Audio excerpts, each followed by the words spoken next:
It is the Chatham House Africa Program Roundtable in London with the theme Nigeria's 2027 elections: how to ensure electoral integrity amid a deepening security crisis. In his presentation, Deputy Speaker of the House of Representatives Benjamin Kalu tells the global audience that the National Assembly has taken deliberate steps to strengthen the country's security architecture since its inauguration in June 2023. According to the Deputy Speaker, security and defense allocations have risen significantly, providing security agencies with the resources needed to address growing threats across the country. Through its appropriation powers, the National Assembly has ensured that security funding has grown consistently and remains the single largest sectoral allocation in the national budget.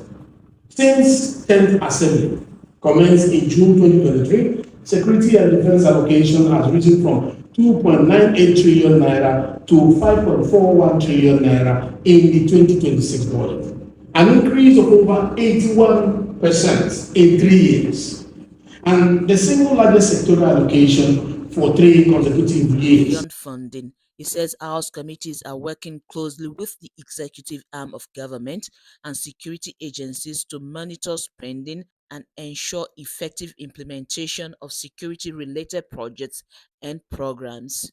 Kalu further discloses that the House of Representatives is advancing a constitutional amendment aimed at making security funding a first-line charge on the national budget.